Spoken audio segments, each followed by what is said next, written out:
kesempatan ini saya akan menyaksikan sedikit ya bagaimana saya bisa menerima Kristus sebagai Tuhan dan Juru Selamat saya. Jujur saja teman-teman, satu hal yang saya tidak pernah terpikirkan sama sekali bahwa saya akan menjadi seorang Kristen atau pengikut Kristus. Sebentar lagi kan kamu merayakan Idul Fitri. Kamu yakin gak dosa kamu bakal dihapus atau diampuni? Jelas pada saat itu saya menjawab, ya pastilah dihapus, karena memang dalam ajaran Islam, Idul Fitri itu kembalinya manusia kepada fitrahnya. Atau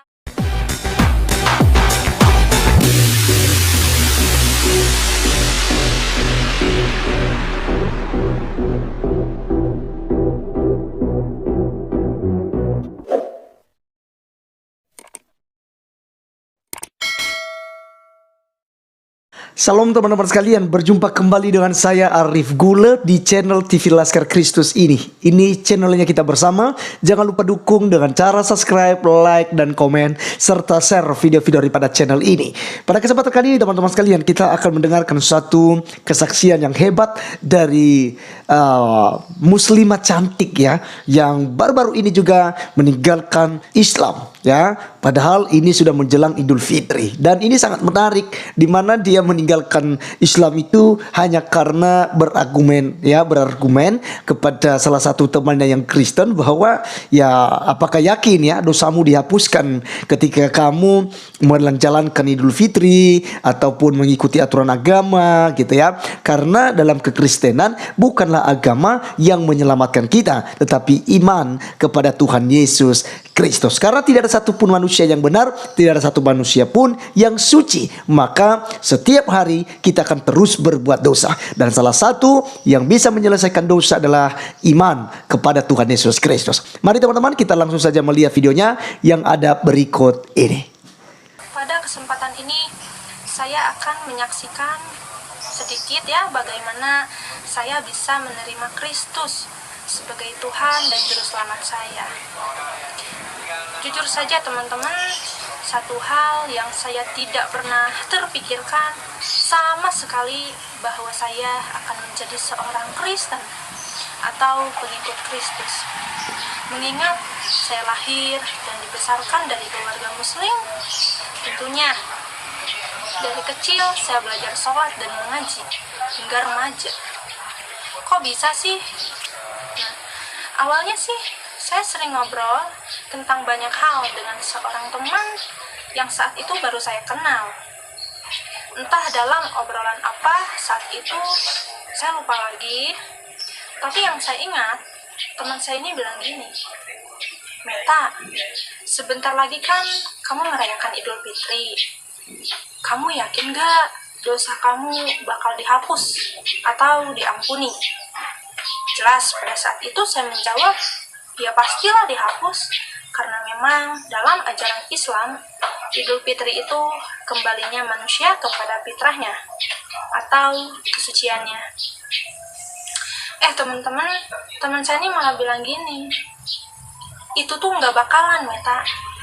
Mau kamu 7 kali Idul Fitri, mau 12 kali Idul Fitri, dosa kamu tiap tahun malah makin bertambah.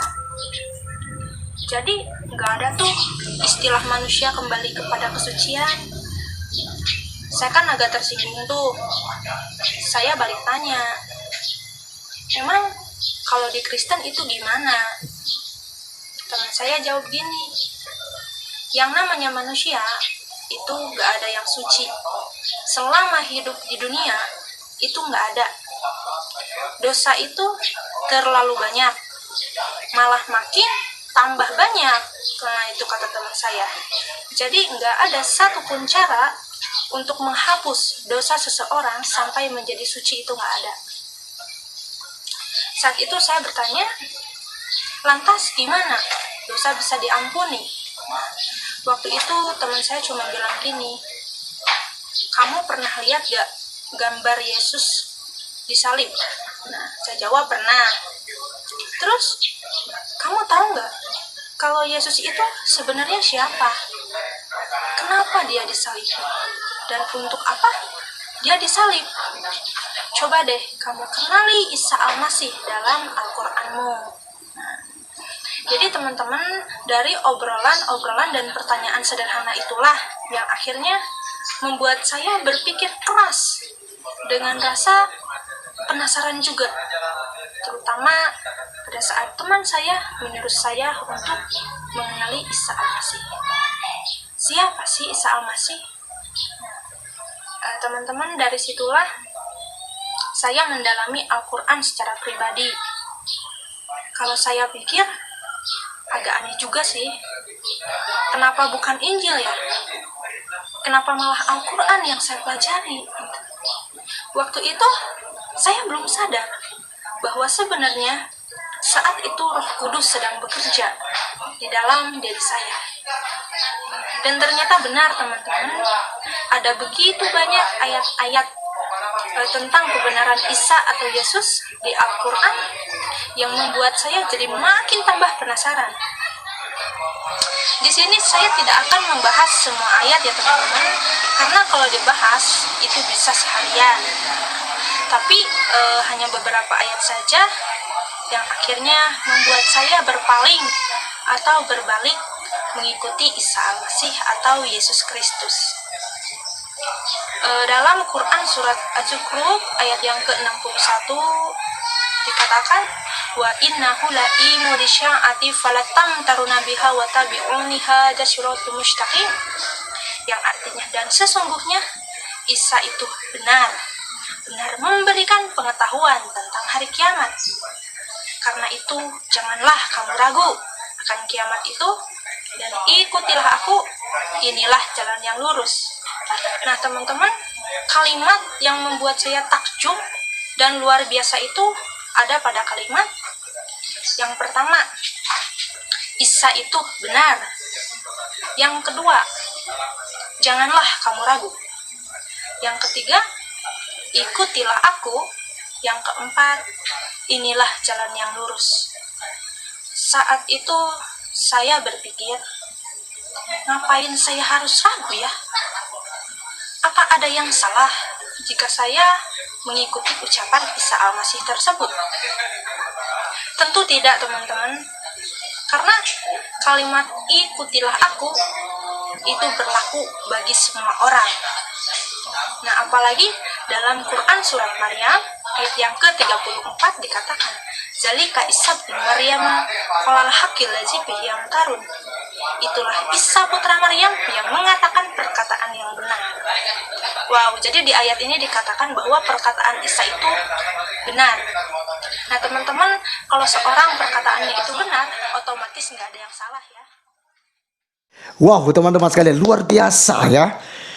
Seharusnya dia merayakan Idul Fitri. Seharusnya dia merayakan bagaimana biasanya keluarganya yang memang masih muslim ya. Tetapi dia sudah tidak lagi merayakan Idul Fitri. Tentu saja dia akan merayakan Paskah dan juga merayakan Natal ya. Karena dia sudah menjadi percaya kepada Tuhan Yesus Kristus. Ini sangat hebat sekali. Dan saya yakin teman-teman sekalian, ada banyak orang yang di luar sana akan menjadi pengikut Yesus Kristus. Kalau kita mau bercerita, kalau kita mau menyiarkan tentang iman di dalam Tuhan Yesus Kristus. Karena ada banyak orang yang tidak mengerti tentang iman kepada Yesus Kristus. Yang mereka tahu adalah di doktrin Alkitab sudah dipalsukan, Alkitab itu karangan-karangan manusia, dan kemudian mereka fitnah lagi. Yesus itu tidak mati disalib tetapi diserupakan. Kemudian Yesus itu sudah diangkat, ya sudah disamakan wajahnya dengan salah satu muridnya gitu. Dan ini plan semua ya. Jadi kalau cari data-data sesungguhnya ada di Alkitab. Ingat, kalau kitab suci agama lain berkata bahwa Isa benar-benar tahu tentang hari kiamat, maka kamu tidak perlu ragu terhadapnya. Karena di dalam Isa itu ada cahaya, ada petunjuk, dan juga ada jalan, ya. Dialah jalan, kebenaran, dan hidup. Yesus benar-benar mengatakan bahwa akulah jalan, kebenaran, dan hidup. Tidak ada satupun yang bisa datang kepada Bapa kalau tidak melalui aku. Dan hanya Yesus Kristus yang berani berkata demikian. Jadi teman-teman sekalian, kenapa dia harus menjadi Kristen? Ya, karena memang Kristen itu adalah pengikut Yesus Kristus, ya. Dan tentu saja harus dibaptis sebagai tanda pertobatan dan juga menerima hidup yang baru, ya. Karena baptisan artinya kita dipisahkan dari manusia lama kita dan menuju kepada manusia baru. Dan disitulah kita dimateraikan oleh Roh Kudus. Setelah kita sudah dimateraikan, nama kita tercatat di dalam kerajaan sorga, ya. Jadi maka kita akan menjadi warga negara sorga, bukan lagi warga negara Indonesia kelak, tapi kita warga negara sorga.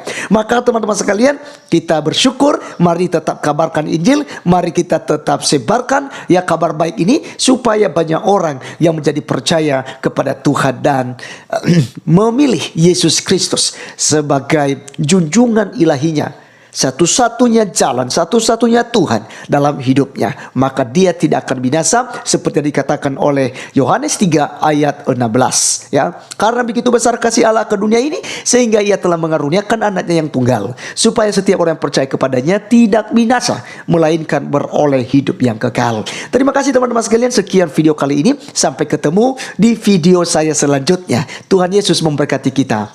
Salam.